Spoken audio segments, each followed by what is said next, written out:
Imagine this, you wake up one morning, right there beside her. She's everything, absolutely everything you ever dreamed of having. That scent of hers clinging to your sheets, the way her legs just perfectly entwine with yours, wrapping themselves around the very fabric of your life. And that voice, soft and warm, calling your name like it's the only word that matters. You've done it, man. You've won. She's yours. Feels like the summit, doesn't it? But then, slowly, almost imperceptibly at first, something starts to shift. She feels colder now. Colder than yesterday. Colder even than she was before you poured every single ounce of yourself into her. Her laughter, it starts to sound a bit rehearsed, like she's reading lines. Her touch, it's there technically, but it feels absent, distracted, miles away. And her eyes, they don't really look at you anymore. They look straight through you, like you're suddenly made of glass. You feel it, deep down in your gut, don't you? That slow, creeping death of your own sense of masculinity. That subtle, relentless drain on your very soul. It's there, gnawing at you. And yet, when you finally muster the courage to bring it up, maybe tentatively over coffee or late at night, she just tells you it's nothing, that you're imagining things. That maybe, just maybe, you're being too sensitive, reading too much into it. But here's the raw truth. You're not imagining it, not one bit. You're waking up to something profoundly terrifying, something most guys, honestly, will spend their entire lives desperately trying to deny. The brutal, forbidden truth is this. She doesn't love you the way you love her. Not with that same depth, that same burning intensity, that same soul-deep commitment. And let's be blunt, that's the kind of truth a lot of women, maybe without even meaning to, don't really want you to grasp fully. Because once you truly see it, really understand it in your bones, you'll never be able to look at them, or the whole romantic dance, the same way again. It changes everything. Arthur Schopenhauer, that gloomy German philosopher, he saw it. He saw right through the shimmering veil. He ruthlessly stripped away all the pretty romance, the flowers, the fairy tale endings were fed, and laid bare something primal, raw, and frankly, kind of ruthless, hiding deep within feminine desire. He wrote, pretty coldly if we're honest, that women are by their very nature meant to be the instrument for the propagation of the species, that everything about them, deep down, is ultimately directed toward that one fundamental end. Now, to most decent guys, that sounds offensive, ice cold, maybe even flat out misogynistic. And hey, maybe on the surface it is. But hold on a second. Don't just flinch away. Don't dismiss it outright. Try to understand what he was really pointing at. Schopenhauer wasn't necessarily mocking women themselves, not exactly. He was mocking the colossal, soul-crushing delusion men carry around like a sacred burden. That sweet, poisonous illusion that she loves you, your unique soul, your quirky personality, your profound thoughts, your grand purpose, your heartfelt poetry. Nah. According to him, she's loyal to something far deeper, far older, something utterly biological. And if you stubbornly ignore that inconvenient reality, you will inevitably, tragically, become its slave. And this is where it gets undeniably darker. Because the moment you genuinely grasp what women, on this primal level, are wired to truly want, you stop frantically trying to impress them, to win their fleeting approval, and you start asking a far more dangerous, unsettling question. If she's not here for my soul, then what is she here for? Is it purely your status, the position you hold? Is it your physical strength, the promise of good genes? Is it your ability to provide security, to protect her, to dominate other men in the social jungle? Is it at its core just your usefulness? And then comes the chilling follow-up. What happens the very moment you stop being useful? Do you really, truly believe, deep down, she'll stick around out of pure, unadulterated love? This is the dark, uncomfortable shadow Schopenhauer shined his harsh, unforgiving light into. It's why, frankly, most women despised him for it. Not necessarily because he was fundamentally wrong, but precisely because he was devastatingly uncomfortably right. He forced men to confront a reality most are simply too weak, too emotionally invested in the dream, to even seriously consider. That romantic love, the way we've all been taught to fervently believe in it, is essentially a beautiful, necessary lie designed by nature itself. Its real purpose? To enslave the male spirit, his drive, his energy, his very life force, to the relentless engine of reproductive necessity. It's a biological trap, gilded with feelings. And this, right here, is exactly where Stoicism strides onto the battlefield. See, the Stoic, the genuine article, he doesn't hate women. He doesn't seethe with resentment over their inherent nature. No, he studies it.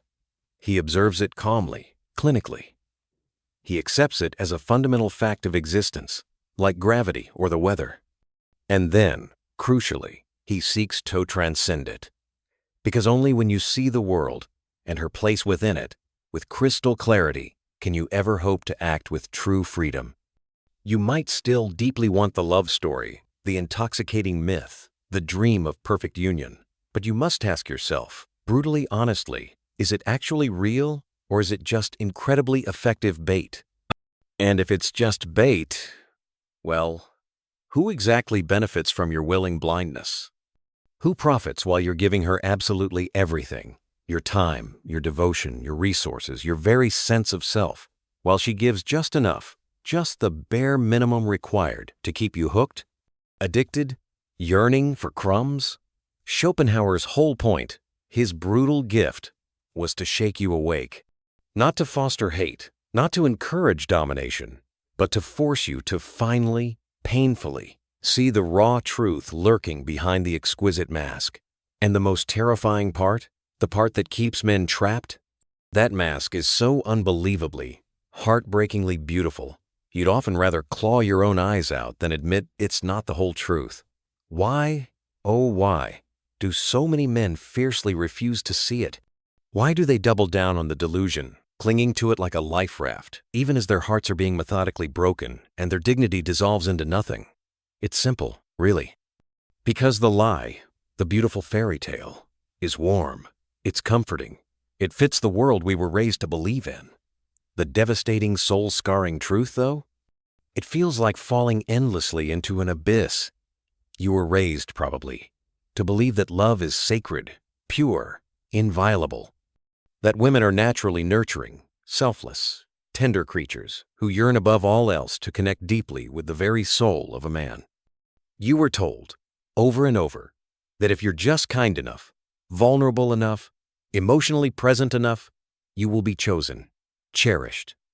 That if you bravely hand her your fragile heart, she'll cradle it, protect it like something holy and precious. But Schopenhauer stood right in front of that shimmering, beloved fairy tale and shattered it with one brutal hammer blow. The man is the one who loves. The woman is the one who is loved.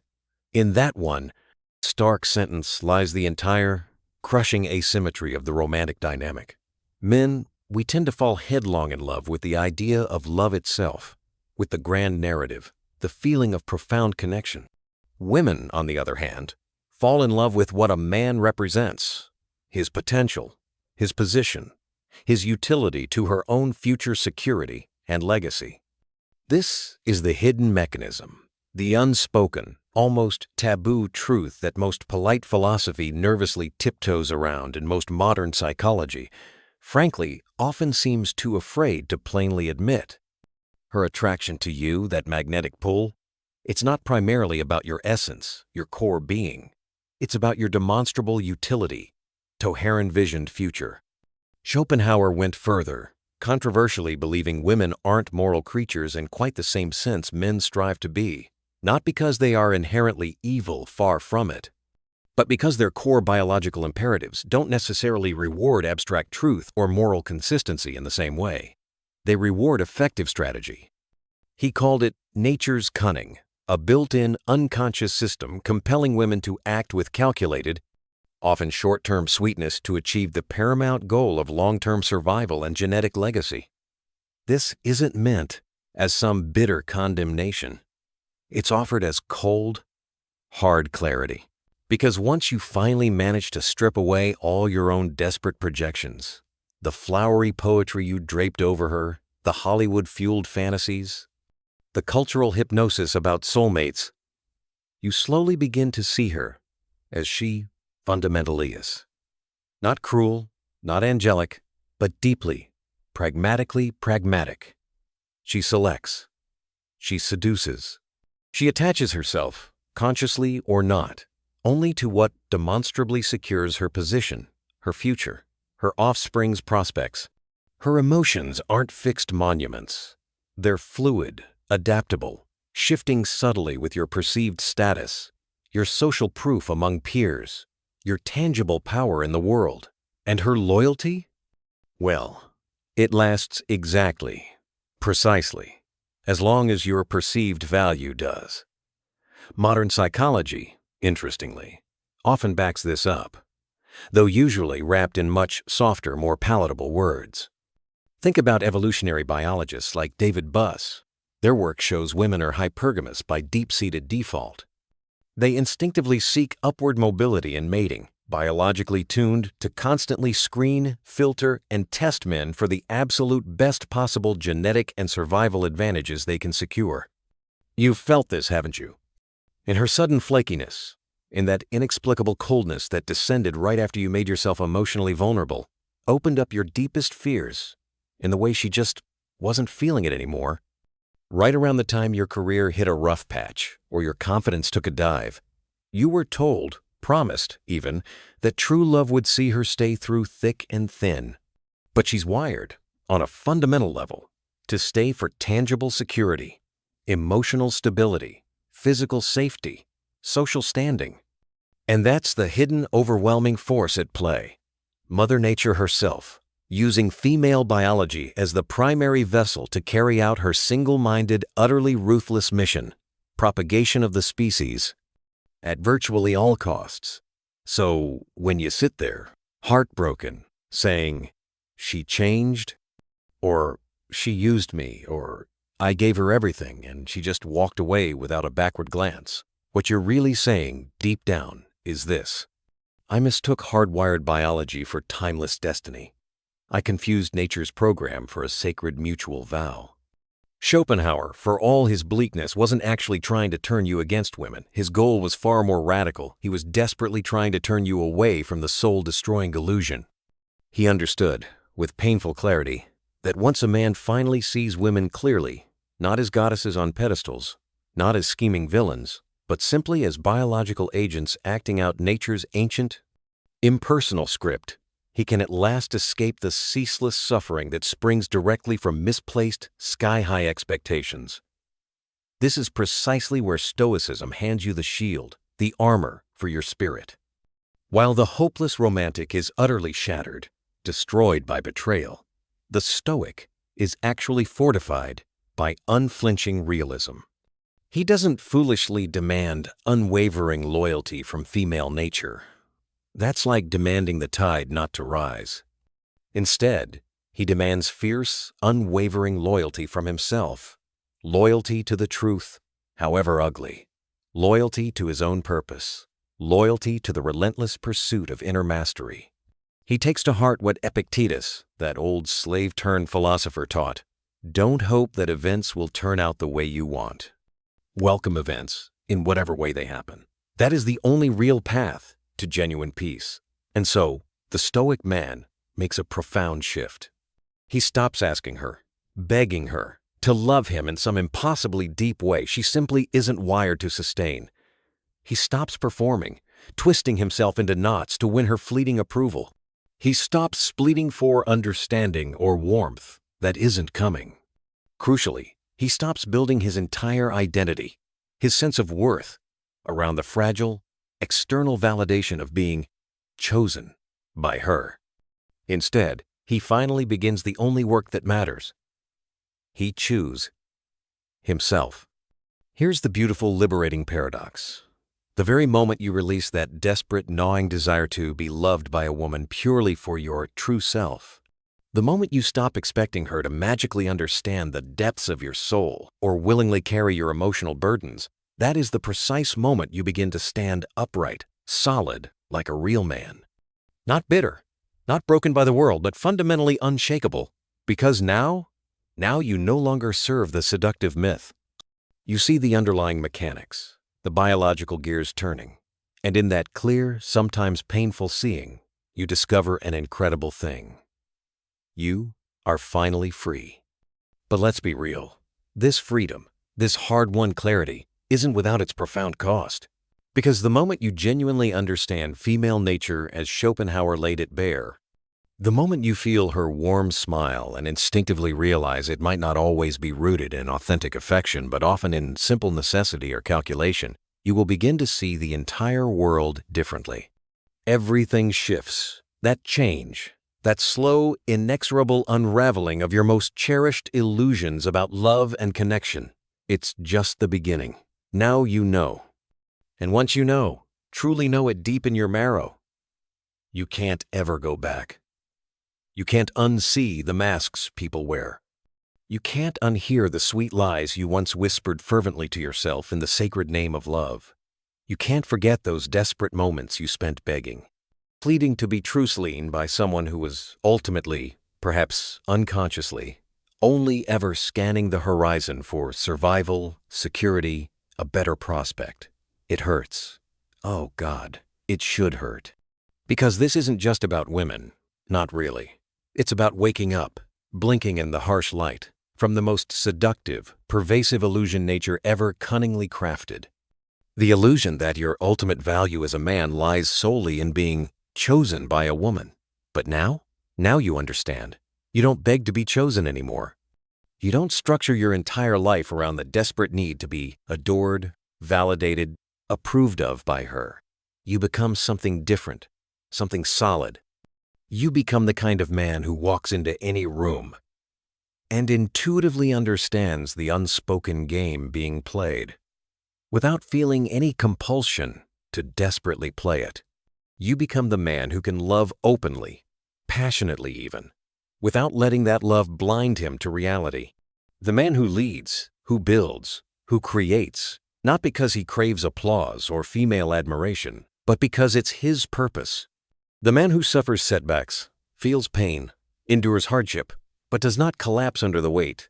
He bends, adapts, endures. This is the powerful convergence where Stoicism's resilient framework and Schopenhauer's bleak, unvarnished truths collide, sparking a rare, hard-won clarity. You can still love women. You can enjoy their company, sleep with them, admire their beauty, their strength, their complexity. But you will never again be enslaved, your spirit chained by the intoxicating myth of romantic salvation. The idea that one woman's love is the ultimate answer to your existence, the final validation of your worth.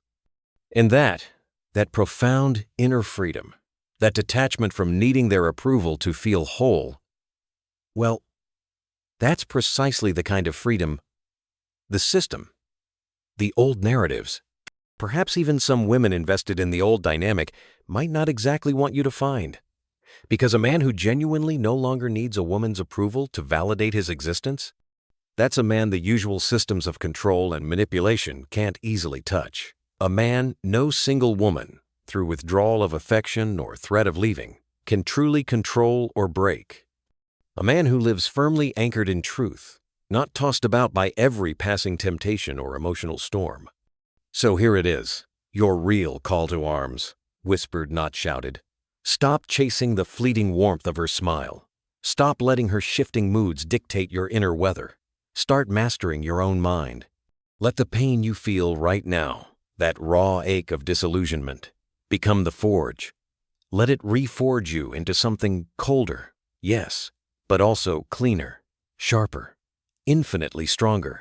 If these words, this brutal honesty, made your chest tighten, if something deep inside you feels cracked open, broken, but also startlingly, terrifyingly alive for the very first time, well, that's the beginning. That's the first glimpse of the truth behind the beautiful, necessary lie. Your days of begging, chasing, and pretending, they're over. You see clearly now.